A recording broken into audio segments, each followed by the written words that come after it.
Who are millennials? The answer really depends on whom you ask, but generally it is the people who are born anywhere between 1980s and 2000s. And if you were to ask someone what are the three attributes of a millennial worker, you would probably hear these terms. They are very narcissistic, so full of themselves, think that they are great and only think about themselves, or selfish. They are lazy, and if you do not relate to these two terms, you probably will relate to this very much, that millennials are a very entitled set of people. How did this perception come up? What can we do when we are recruiting or working with millennials in our teams? Let us talk about the parents' generation, the parents of the millennials or the baby boomers.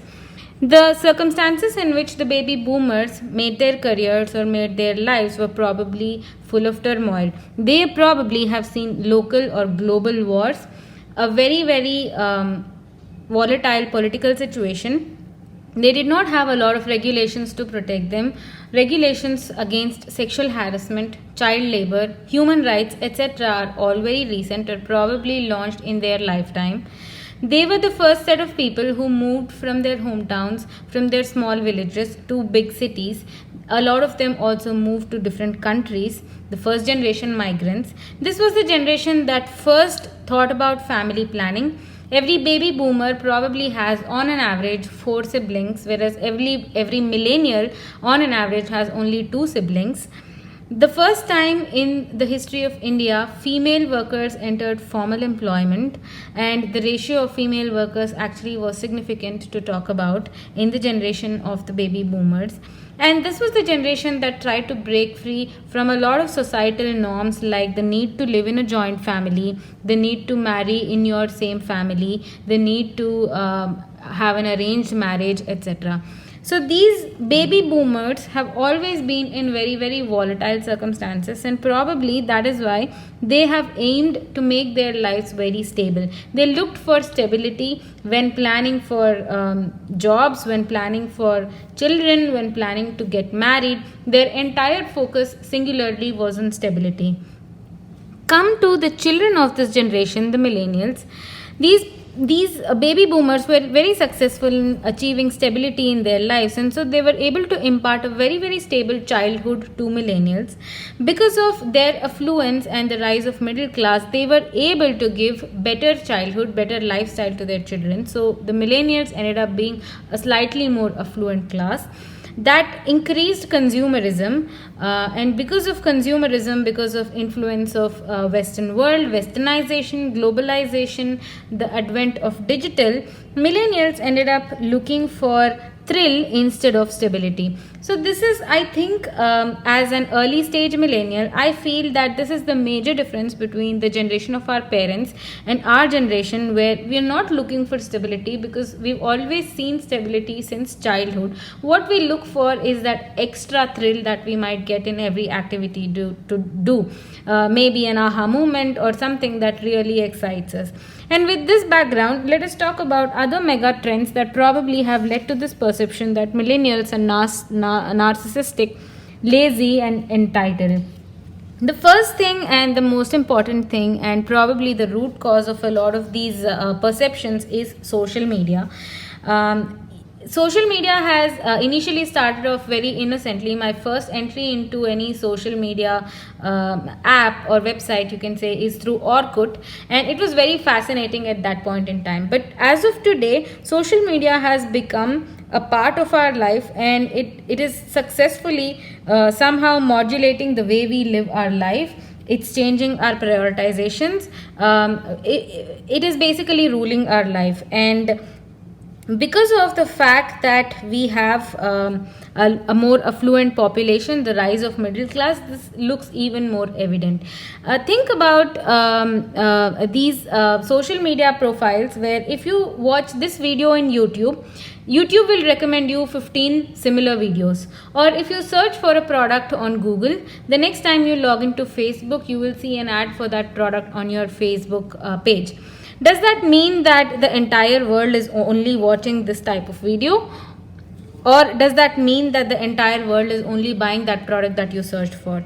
So what I'm trying to say here is that because of social media, And because of these algorithms that are designed to learn what you like, we're only seeing what we want to see. So if we've seen a narcissistic, lazy, entitled individual, all social media profiles are going to show us similar photographs, similar videos, similar discussions, similar threads that make us believe that everybody in the world is like this.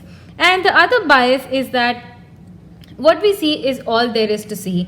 We do not think that there could be a world beyond this narcissistic, lazy, entitled group of people, because every time we log into social media, we are only shown those type of things. That multiplied with the fact that we do not seek evidence against the contrary, and so we end up feeling that the entire millennial generation is like this. Think of this when you are searching for resumes and you see that everybody is a topper, everybody is the founder of some a new startup, everybody has worked in an NGO. When was the last time you actually remembered a resume which did not have any of these? You probably do not remember, because you are presented with only that data that you see, and depending on what you click, you get presented with more such data. Because you saw this information, someone else will also be recommended the same information. Because they saw that information, a third person will be recommended with the same information, and that entire chain makes us feel that what you see is all there is. There are a plethora of millennials who do not have social media profiles, therefore not narcissistic. They're very hardworking, and they will think 10 times before asking for that promotion. At workplace or during hiring, you might have seen that a millennial probably asks for a salary without even thinking what value add they will do to the company. Or you probably have seen colleagues who expect to be promoted every 2 years. I'll also talk about that. Let's talk about the workplaces of today. The workplaces of yesterday, couple of decades back, they were in the growth phase, at least in India, in the early 90s and early 2000s. There was a lot of investment in India. A lot of companies grew significantly. Many new sectors were formed. Mostly it was a blue ocean type of a scenario. And so the employees of these companies witnessed rapid career growth.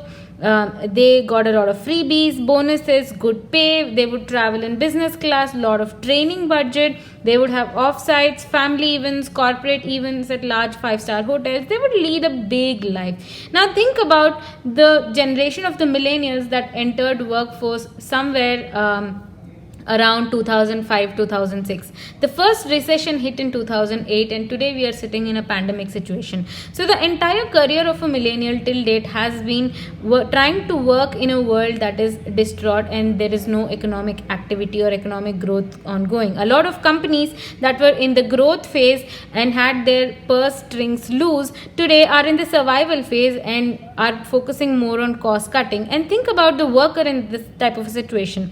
This worker has to prove themselves more to achieve the same growth their predecessors had couple of decades back. These workers are looking at constant cost cutting, and I'm not talking about the pandemic situation specifically. This has been the situation. Cost cutting has become the norm for a lot of companies after 2008 recession. A lot of companies are going for open offices or unassigned seating. That means that you literally have to search for a place to sit every minute you're in office. Was that the situation that our predecessors faced? I don't think so. Think about this new generation which invested more in education, is having a lot of student loans that they need to pay for. They need to travel more to reach their workplaces. They need to work more to make the same sale. They need to succeed in a commoditized world. And the irony is that a lot of companies look for exponential growth, or they look for gradual growth. So today if my operating income or my margin is 10%, 10 years down the line I'm not happy with 10%, I want 20%. So in a more complicated, complex world, you are asking for more margin. So overall these workers definitely have to work more and slog more to achieve the same results. And we think that these workers need to prove to us why they want to actually be paid more. Now, I had discussed with you the philosophy of life that millennials have compared to their parents' generation. Their parents were looking for stability. Millennials are looking for thrill. Stability comes at a low cost because you can maintain a stable lifestyle by planning your expenses, whereas thrill does not have any cost. Club that with the pressure of social media, with the rise of middle class, and the need to stand above each and every individual, the change in workplaces, the struggle at work, you work more, you party harder. And so at the end of the day, you feel that these people are asking for more money and definitely not delivering the required results, because yesterday I was at 10% margin, today I need to be at 20% margin. If you disagree with any of these, I would like to tell you one more thing that probably will convince you why millennials are not so bad. More than ever before, there has been more data for us to analyze each and every aspect of a particular generation. This data has come from a lot of digital resources, has come from social media, has come from employers, governments, a lot of sources. But today we have more data than ever and more powerful data analytics tools than ever to do an analysis and come to conclusions about a particular generation. This data is now given to more opinionated people, because today, thanks to social media, thanks to need to stand out in each and every situation, people are more opinionated. Even if they are not opinionated, they have to face this pressure of having to make a point, having to put across an opinion or like something someone else has said, and therefore the amount of insights that are given to them definitely generate more opinions. With this, it doesn't stop here. This more opinionated world now uses social media, and this information rapidly spreads across many segments, generating even more opinions and therefore even more data for analysis. So this entire cycle keeps on repeating itself and puts a lot of pressure on this millennial generation, who now needs to make a career in a more complex, crowded, competitive world. And at the end of the day, this is just another generation that is trying to live life on its own. You must have seen that this generation is rather more inclusive towards different gender types, toward different ethnicities, different types of people, different behaviors. And so this generation is also very inclusive in terms of trying to work with other people. And so if we feel that this generation is only very narcissistic, lazy and entitled, think twice, thrice about it, because our grandparents' generation used to try and comply with the guidelines or the expectations set by the society. Our parents' generation, the baby boomers, had set expectations for themselves and their families, and they would abide by the expectations that their close family would set for them. Whereas the millennials has upgraded a bit more and does not want anybody to set expectations for them. They are the ones who will set the targets for themselves, and they are the ones who will abide by those targets. So when we see a specific set of people, and we keep seeing the same type of information, we feel that is the whole planet. We give out more opinions on this information, and that opinion keeps spreading. We get this feeling that somehow all millennials are characteristic to a particular type of behavior. But at the end of the day, every person is different. Yes, it is true that millennials are definitely more challenging to work with, but think of the generation Z, that is the next generation of these millennials, who are starting with an even better basis, who are working with global peers day in day out, who are not going even for formal education. A lot of them are homeschooled. They have been exposed to digital media from day one. What would they be like? So what I'm trying to say over here is that we might have these opinions about a generation, but at the end of the day, this is the generation that has given us the first hit at trying to analyze behavior at a mass scale. This is the first generation that has been exposed to digital media. This is the first generation that witnessed the cusp between a completely non-digital world and a digital world. Whereas workplaces yesteryears would switch off at 6 p.m. Today you are expected to be online even in the midnight. So this is a generation that generally has a lot more challenges compared to the previous generation, and so this is a generation that is trying to figure out what is best for it and the organizations it is working for. And therefore it is not fair for us to label any generation with these type of characteristics and write them off when they are applying for jobs or are requesting for promotion. Think about it. Think about the biases that you might be subjecting yourself to. Think about the priorities that millennials have set for themselves. preference for having a thrill or an aha moment compared to having more stability, and see if you're able to find a better balance by working with millennials.